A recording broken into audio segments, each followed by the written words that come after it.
بسم اللہ الرحمن الرحیم الحمد للہ رب العالمین والصلاة والسلام على سید المرسلین وعلى آلہ واصحابہ اجمعین اما بعد فاعوذ باللہ من الشیطان الرجیم بسم اللہ الرحمن الرحیم وَوَهَبْنَا لِدَاوُودَ سُلَيْمَانَ نِعْمَ الْعَبْدُ إِنَّهُ أَوَّابٌ إِذْ عُرِضَ عَلَيْهِ بِالْعَشِيِّ الصَّافِنَاتُ الْجِيَادُ فقال إني أحببت حب الخير عن ذكر ربي حتى توارت بالحجاب ردوها علي فطفق مسحا بالسوق والأعناق صدق الله مولانا العظيم۔ قرآن کریم میں ان آیات میں اللہ تعالی نے سیدنا سلیمان علیہ السلام کا ایک واقعہ میرے اور آپ کے سامنے رکھا ہے، اور اس واقعہ کی دو تشریحیں کی گئی۔ اس واقعہ کی بھائی مفسرین نے کتنی تشریحیں کی ہیں؟ دو۔ قرآن کے الفاظ میں دونوں کی گنجائش ہے، دونوں ہی صحیح ہیں، اور دونوں میں میرے اور آپ کے لیے الگ الگ سبق ہے۔ پہلی تشریح یہ کی گئی ہے کہ چونکہ حضرت سلیمان علیہ السلام عظیم الشان بادشاہ بھی تھے اور اللہ کے اولو العزم پیغمبر بھی تھے، اللہ تعالیٰ نے ان کو ظاہری شان و شوکت بھی عطا فرمائی تھی، اور ان کو بہت ساری قوموں سے جہاد بھی کرنا پڑا۔ اس لیے جنگی اور جہاد کے لیے جتنے اسباب چاہیے تھے اس زمانے کے اعتبار سے وہ سارے حضرت سلیمان علیہ السلام کے پاس خوب سے خوب تر موجود تھے۔ ایک دن حضرت سلیمان علیہ السلام نے شام کے وقت میں فرمایا کہ میرے جو جہاد کے گھوڑے ہیں وہ میرے سامنے پیش کیے جائیں۔ قرآن نے یہاں لفظ استعمال کیا ہے صافنات الجیاد۔ یہ اس گھوڑے کو کہا جاتا ہے جو تین ٹانگوں پر کھڑا ہوتا ہے اور ایک ٹانگ ہلکی سی زمین پر ٹیکتا ہے، اور عربوں کے یہاں ایسے گھوڑے کو بہت اعلیٰ اور عمدہ سمجھا جاتا ہے۔ بہت اعلیٰ گھوڑے، فرمایا کہ میرے سامنے ان کو کیا کیا جائے؟ پیش کیا جائے۔ جب ان کو پیش کیا گیا تو حضرت سلیمان علیہ السلام نے فوراً ان سے یہ کہا، ان کے بارے میں یہ تبصرہ کیا اور بہت اعلیٰ بات فرمائی کہ میں ان گھوڑوں سے محبت کرتا ہوں، مجھے یہ پیارے ہیں، مجھے ان سے لگاؤ ہے، لیکن یہ لگاؤ صرف اللہ کی یاد کے لیے ہے، جہاد کے لیے ہے، ذاتی شوق کے لیے نہیں، عیاشی کے لیے نہیں، مجھے اپنی شان و شوکت کے لیے نہیں، اپنی قوت کے اظہار کے لیے نہیں، مجھے یہ محبوب ہے احببت حب الخیر عن ذکر ربی۔ اور پھر اس کو دوڑایا، اس کو دیکھ کر خوش ہوئے، اور جس طرح مالک جو ہے وہ گھوڑے کو تھپکی دیتا ہے اور اس کی کمر اور پشت پر گردن پر ہاتھ پھیرتا ہے، اس طرح ان پر ہاتھ پھیرا اور یہ کہا کہ میں ان چیزوں سے، اپنے گھوڑوں سے لگاؤ رکھتا ہوں اس وجہ سے کہ یہ اللہ کی یاد کے لیے ہے۔ بھائی کس کے لیے ہے؟ یہ تفسیر بھی بالکل صحیح ہے۔ اس کا حاصل یہ ہوا کہ مسلمان نیکی کے اسباب اختیار کرے اور نیکی کے آلات اور ہر وہ چیز جو اس کے لیے نیکی کرنے میں معاون اور مددگار ثابت ہوتی ہے اس کو دیکھ کر خوش ہونا، اور اس لیے رکھنا کہ یہ میں نے صرف اور صرف کس لیے رکھی ہے؟ اللہ کی یاد کے لیے، جہاد کے لیے، عبادت کے لیے، سخاوت کے لیے، صلہ رحمی کے لیے۔ یہ بھی بہت بڑی عبادت ہے۔ بھائی یہ بھی کیا ہے؟ ہمارے آقا کریم صلی اللہ علیہ وسلم کے بارے میں آتا ہے، غزوہ بدر کا مال غنیمت آیا، آپ نے ان میں سے تلوار لے لی۔ بھائی تلوار جو ہے سوائے جہاد کے اور کوئی مصرف ہے تلوار کا؟ نہیں۔ رسول اللہ صلی اللہ علیہ وسلم نے بدر کے مال غنیمت میں سے ابو جہل کا جو اونٹ تھا وہ لے لیا، جس پر ابو جہل سوار ہو کر آیا تھا۔ مقصد کیا تھا؟ جہاد۔ اور وہ ہر جہاد میں رسول اللہ صلی اللہ علیہ وسلم کے ساتھ رہا۔ چاندی کی نکیل تھی اس کے ناک میں ڈالی ہوئی، اور جب رسول اللہ صلی اللہ علیہ وسلم حجۃ الوداع پر جب آپ کی زندگی مکمل ہو رہی تھی، حجۃ الوداع پر آپ نے جو 100 اونٹ ذبح کیے، ان میں ابو جہل کا جو وہ اونٹ تھا جو بدر میں اللہ کے نبی نے مال غنیمت میں سے اپنے لیے لیا تھا اور اکثر جہاد کے موقع پر اسی پر سفر کرتے تھے، اس اونٹ کو بھائی اس اونٹ کو بھی دوسرے اونٹوں کے ساتھ اللہ کے لیے ذبح کر دیا۔ تو اس کا حاصل یہ ہوا کہ ایک مسلمان اپنے مال سے، اپنی گاڑی سے اس وجہ سے لگاؤ رکھے کہ یہ مجھے اہل و عیال کی کفالت میں، رزق حلال کمانے میں، نیکی میں، تقوی میں، نماز تک پہنچنے میں، صلہ رحمی میں، ان کے ذریعے میں کیا لوں گا؟ مدد اور قوت حاصل کروں گا۔ یہ تفسیر بھی ٹھیک ہے اور یہ بھی عبادت ہے۔ دوسری تفسیر یہ کی گئی ہے کہ حضرت سلیمان علیہ السلام نے اپنے گھوڑے معائنہ کے لیے منگوائے، اعلیٰ نسل کے گھوڑے تھے، بڑے حسین و جمیل تھے، اور رغبت سے، شوق سے ان کو چیک کرنے لگ گئے، ان کا معائنہ کرنے لگ گئے، اور اس میں ان کی گردن پر، ان کے پشت پر تھپکی دے رہے ہیں، ان کو دھڑا رہے ہیں، چیک کر رہے ہیں۔ کرنے میں ایسے مصروف ہوئے کہ حضرت سلیمان علیہ السلام اس وقت جو ان کی عبادت کا معمول تھا اس سے غافل ہو گئے۔ پتہ نہ چلا وہ وقت نکل گیا، پتہ نہ چلا بھائی وہ وقت نکل گیا۔ جب وہ وقت نکل گیا تو حضرت سلیمان علیہ السلام کو جیسے ہی تنبؤ ہوا، خیال آیا کہ اوہو یہ وقت تو میرا اللہ کی یاد کے لیے تھا، میں ان گھوڑوں کے معائنے میں ایسا مصروف ہوا کہ میں اللہ کی یاد کا، یا اس وقت میری نماز کا، ذکر و اذکار کا جو وقت تھا وہ نکل گیا۔ اس پر حضرت سلیمان علیہ السلام کو بہت زیادہ پریشانی ہوئی، اور اس کے بدلے میں انہوں نے پھر یہ کیا کہ ان سارے گھوڑوں کو ذبح کر دیا جائے، اللہ کے لیے ان کو کیا کر دیا جائے؟ ذبح کر دیا جائے، چونکہ ان کی وجہ سے میں اللہ کی یاد سے کیا ہو گیا؟ غافل ہو گیا۔ یہاں دو باتیں ہیں۔ پہلی بات تو یہ سمجھنی چاہیے کہ آیا گھوڑے کو ذبح کرنا جائز ہے یا نہیں؟ اسلام میں بھی بھائی گھوڑے کو ذبح کرنا جائز ہے۔ اسلام میں بھی گھوڑے کو ذبح کرنا کیا ہے؟ گھوڑے کا گوشت کھانا کیا ہے؟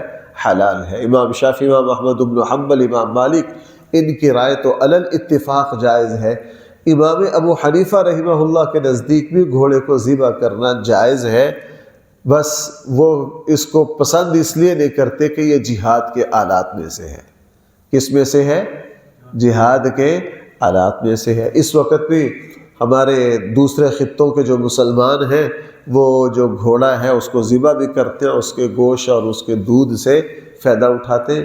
ہاں، گدھے کا حرام ہونا یہ صحیح احادیث میں آ گیا ہے۔ یہ کیا آ گیا؟ صحیح احادیث میں آ گیا۔ غزوہ خیبر کے موقع پر صحابہ کرام فرماتے ہیں ہماری ہنڈیوں میں گدھے کا گوشت ابل رہا تھا کہ اللہ کے نبی پر احکام آ گئے۔ اللہ کے نبی نے فرمایا اللہ نے تم پر اب یہ حرام قرار دے دیا ہے، ان کو پھینک دو۔ تو ہم نے وہ پکا پکایا جو کچھ تھا وہ ساری ہنڈیاں انڈیل دی، پھینک دی، چونکہ اللہ کی طرف سے حکم آ گیا کہ اس کے استعمال کی اجازت نہیں ہے۔ گھوڑے کے استعمال کی چونکہ اس کے شرعاً اس کی بالکل اجازت ہے۔ یہ ذہن میں رکھیے، آپ کہیں گے جی ہمارے یہاں تو نہیں ہوتا۔ عادتاً کسی چیز کا نہ ہونا اور بات ہے۔ بھائی سمجھ رہے ہیں کہ آپ کو حیرت ہو رہی ہے کہ آج نیا مسئلہ آ گیا ہمارے سامنے؟ جی ہاں، عادتاً نہ ہونا الگ بات ہے۔ عادتاً نہ ہونا الگ بات ہے۔ امام شافعی، امام احمد بن حنبل، امام مالک یہ تو علی الاتفاق گھوڑے کے حلال ہونے کے قائل ہے نا۔ امام ابو حنیفہ کے یہاں بھی حلال ہے لیکن ناپسندیدہ ہے۔ اس کی علت کیا ہے کہ یہ جہاد کے لیے ہے۔ یہ کس کے لیے ہے؟ جہاد کے لیے۔ بہرحال یہاں بھی اس کا تذکرہ آ گیا۔ ایک تفسیر تو اس کی یہ ہے۔ اس سے پتہ یہ چلا کہ بندے کو جو چیز اللہ کی یاد میں مخل ہو اس چیز سے بندے کو بچت لینی چاہیے۔ خود صحابہ اکرام میں بڑی بڑی مثالیں، دو مثالیں۔ ہمارے آقا صلی اللہ علیہ وسلم کو ایک نماز سے پہلے ایک صاحب نے بہت قیمتی جبہ دیا، وہ بہت اعلیٰ قیمتی جبہ تھا۔ رسول اللہ صلی اللہ علیہ وسلم نے نماز پڑھی، نماز کے بعد فرمایا یہ جبہ فلاں کو دے دو، میری نماز میں خلل ڈال رہا ہے۔ کیا فرمایا؟ اس کی نفاست اور اس کی خوبصورتی مجھے نماز بھی اپنی طرف کیا کر رہی ہے؟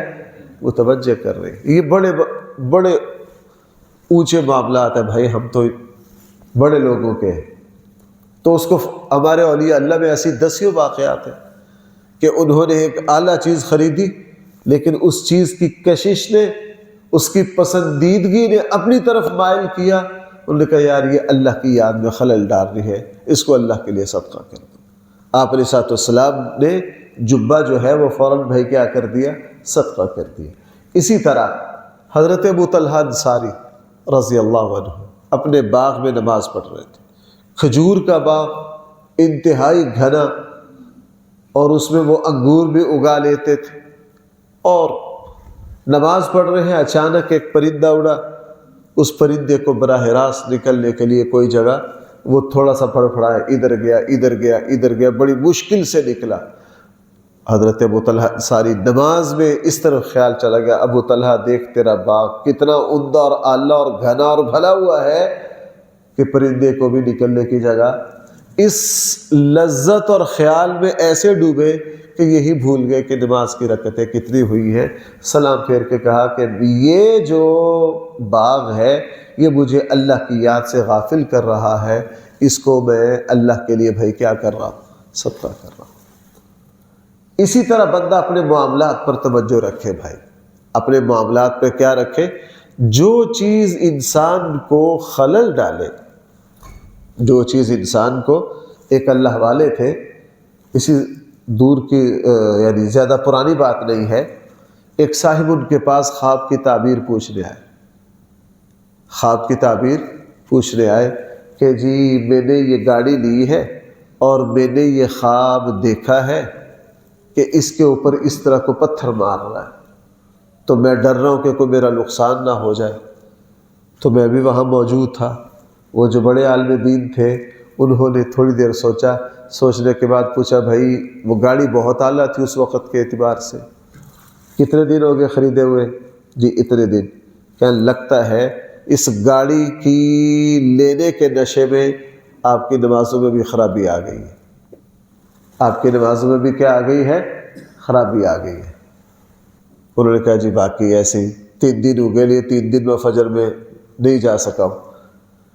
تو کہا بھائی کوئی بری کیفیت نہیں آپ کو دکھائی گئی، آپ کو متنبہ کیا گیا ہے کہ اس چیز کی محبت میں اتنا نہ ڈوبو کہ تمہارے دین میں خلل پڑ جائے۔ بھائی کس میں خلل پڑ جائے؟